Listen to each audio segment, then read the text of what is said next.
جی again Asghar Chaudhry اور میرے ساتھ موجود ہے ہاردل عزیز شیر افضل مروت صاحب.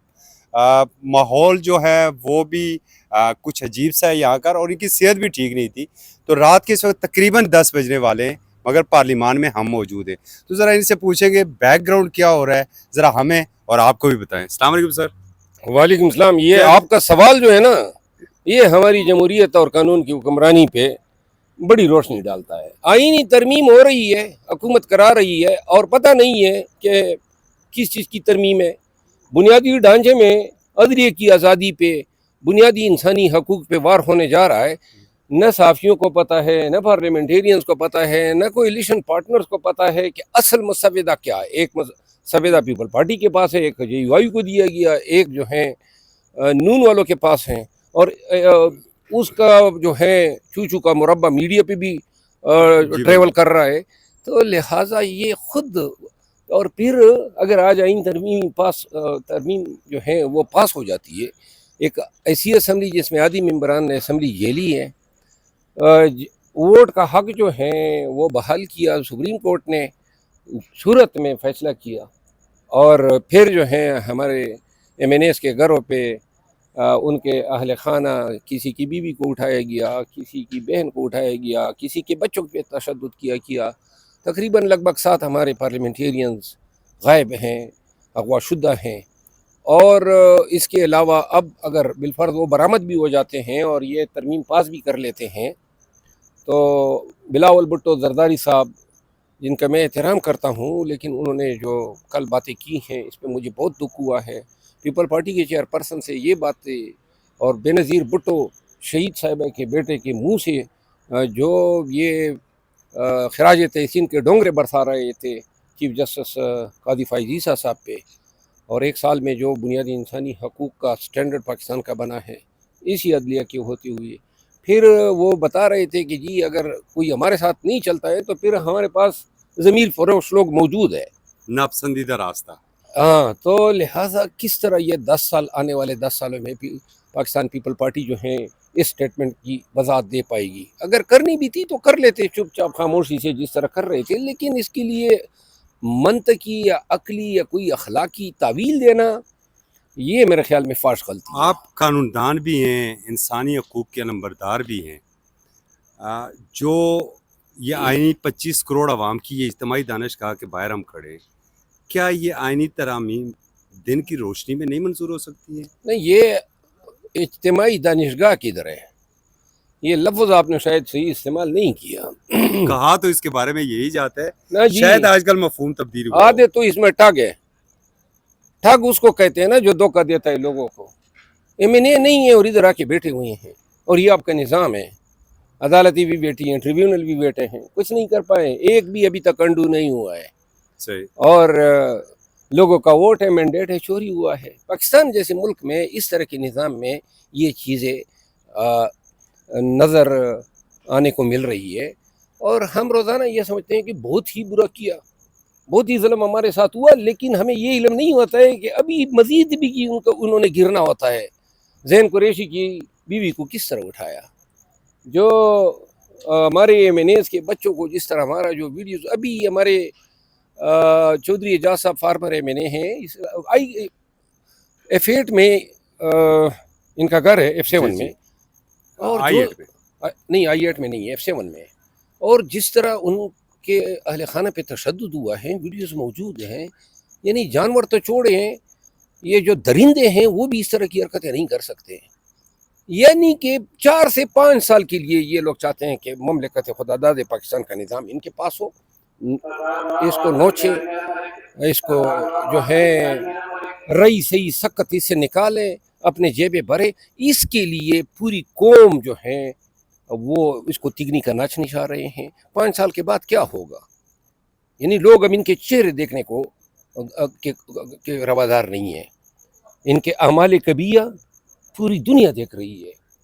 اور میرا خیال ہے کہ اگر یہ آئینی ترمیم جو خدا نہ کرے اس ملک کے ساتھ، پاکستان کے عوام کے ساتھ یہ ظلم ہو جائے، اور اگر یہ ظلم ہو جاتا ہے تو کوئی راستہ نہیں رہے گا پاکستانیوں کے پاس سوائے اس کے کہ پورا پاکستان نکلے اور کہہ دے کہ یہ ملک آپ کا نہیں ہے، یہ ملک پاکستانیوں کا ہے.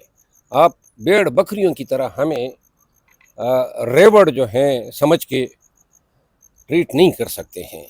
پھر پورے ملک نے نکلنا ہوگا. کیا کیا مظالم انہوں نے نہیں ڈھائے.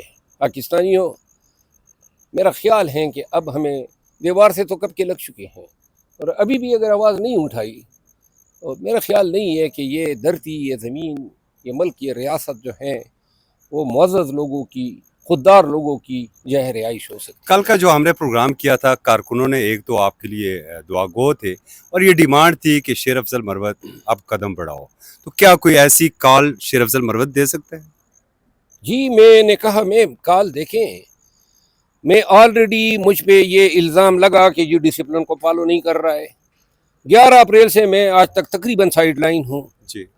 کب میں نے کہا ہے کہ میں احتجاج نہیں کرنا چاہتا ہوں؟ ابھی احتجاج ہوئے، مجھے تو کسی کمیٹی میں، کسی جلسے میں بلانے تک کی نہ میری عیادت کا کسی نے پوچھا.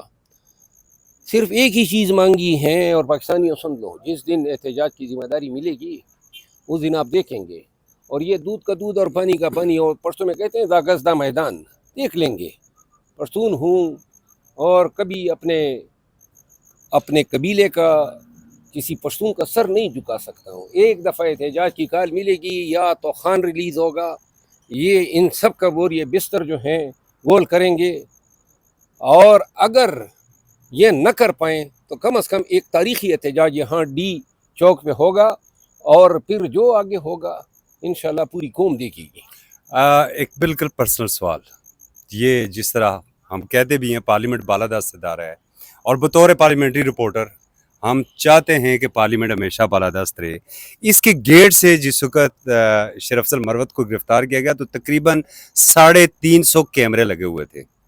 پارلیمنٹ جو بالادست ادارہ ہے اس کے گیٹ سے جب ایک بطور MNA شیر افضل مروت گرفتار ہوا تو فیلنگ کیا تھی؟ میں نے اتنا معنی نہیں رکھتا ہے. معنی یہ رکھتا ہے کہ میں ایک پاکستانی شہری ہوں. ہر پاکستانی شہری کی عزت، آزادی، اس کی احترام آدمیت کا حق، یہ کوئی پامال نہیں کر سکتا ہے. 32 سال نہیں تو استحقاق کہاں گیا؟ وہ ایک پارلیمنٹرین کا ایک استحقاق ہوتا ہے. استحقاق تو پورے پاکستانیوں کا، یہ ان لوگوں کا استحقاق آپ دیکھیں جن کو چرواہوں کی طرح یہ ریوڑ سمجھ کے جو ہیں جس طریقے سے انسانوں کو، خواتین کو، بچوں کو ٹریٹ کر رہے ہیں. یہ پارلیمنٹ کے سامنے جو ہوا، حیا تو رہی نہیں. وہ دن گئے کہ جی کوئی ڈالے کا بتاتے تھے کہ جی ڈالے والے آئے ہیں، اور لوگ کہتے کہ نہیں. اب تو وہ کہتے ہیں جو اکھاڑنا ہے اکھاڑ لو. نہ کیمرے کی پرواہ، نہ میڈیا کی پرواہ، نہ عدالت کی پرواہ ہے. یہ آپ کا پاکستان بن چکا ہے. اور اس پاکستان کو اس پاکستان میں جانے کے لیے جہاں شخصی آزادی تھی، انسانوں کا احترام تھا، یہ لوگ کس طرح، کیوں کر ممکن ہوگا کہ یہ اپنے اس مقام پہ واپس چلے جائیں؟ عادتیں بگڑ گئی ہیں، پولیس کی بھی، اداروں کی بھی، اور عدالتوں کی بھی. دڑا دڑ ریمانڈ پہ ریمانڈ. وہ والی بال کا گیم جو کھیلتے ہیں نا، ایک نیٹ پہ اٹھاتا ہے بال اور دوسرا کٹ مارتا ہے. تو یہاں پولیس والے اور یہ تمام لا انفورسمنٹ ایجنسیز جو ہیں یہ بال اٹھاتے ہیں اور کٹ عدالتیں مار رہی ہے. بہت شکریہ. ایک آخری سوال. حکومت کی یقین دہانی اور اس کی سہولت کاری کے اوپر PTI کی لیڈرشپ اڈیالہ جیل گئی ہے. کیا فارم 47 کی حکومت کو تسلیم کر لیا گیا ہے؟ نہ جی، یہ سوال نہیں بنتا ہے. کیا فارم 47؟ خان سے ملنا ہے، ضروری تھا. تو اگر، اور شاید PTI سمجھتی ہیں کہ اگر آپ کی کوئی کانسٹیٹیوشنل امینڈمنٹ عوامی مفاد میں ہے، کسی شخص کے لیے نہیں ہے، تو اس پہ اگر خان کو بریف کرنا تھا اور اس پہ کوئی ایک مفاہمت یا کوئی اپروچمنٹ ہو جاتی، تو اس چیز کے لیے اگر یہ گئے ہیں تو اس سے یہ تاثر لینا کہ جی کوئی حکومت کی تسلیم کر لی ہے. یہ جو اسمبلی میں بیٹھے ہوتے ہیں تو ہم نے، یہ تو نہیں ہے کہ ہم نے فارم 47 کے لوگوں کو تسلیم کر لیا، لیکن اس نظام کے اندر رہتے ہوئے ہم ایک آئینی اور قانونی دائرہ کار کے اندر جو ہیں فی الوقت لڑ رہے ہیں. شکریہ.